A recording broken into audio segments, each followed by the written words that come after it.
Sveiki visi, man smagu jūs vėl matyti pas mane svečiuose.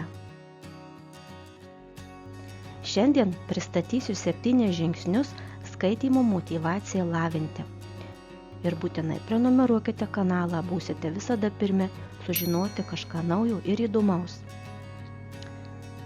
Jei norite skaityti daugiau, bet pritrūksta motyvacijos, tai 7 paprasti būdai, kaip paversti skaitymą įdomia kasdieninio gyvenimo dalimi. Pradėkite nuo judesių. Rytas puikus metas suaktyvinti kūną ir mintis.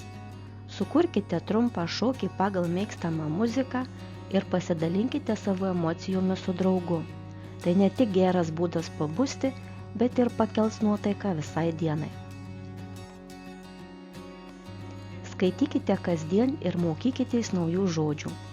Kiekvieną dieną perskaitykite bent vieną straipsnį ir išmokite naują žodį, kurį vėliau panaudosite pokalbiuose ar rašydami. Tai lavins žodyną ir padės išreikšti mintis aiškiau. Įtraukite šeimą į kūrybą. Šeimos vakarienė ne tik laikas pabūti kartu, bet ir puikia galimybė sukurti bendrą pasaką ar istoriją. Tai skatins kūrybiškumą, artumą ir praplės vaizduotę. Pasidalinkite įdomiais faktais. Kasdien sužinokite vieną naują faktą apie pasaulį ar gamtą ir pasidalinkite juo su draugu. Tokiu būdu ne tik patys domėsitės daugiau, bet ir užkrėsite smalsumu aplinkinius. Kūrybiniai pasivaikščiojimai. Pakvieskite draugą pasivaikščioti gamtoje ir suraskite neįprastą objektą, apie kurį sugalvokite istoriją. Tai ne tik smagus iššūkis, bet ir būdas lavinti vaizduotę ir kūrybiškumą.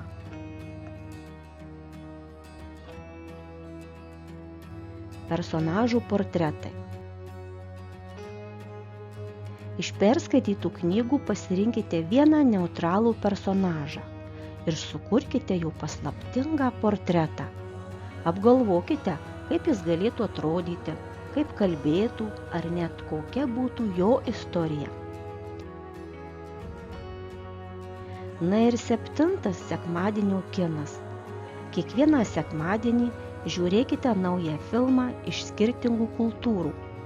Po 5 peržiūrėtų filmų išsirinkite vieną ir parašykite trumpą apžvalgą.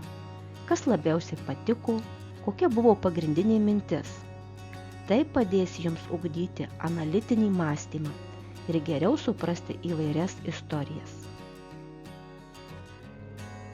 Na ir kuri iš šių istorijų tau labiausiai patiko? Kurią norėtume išbandyti pirmiausia? Naujai patiko?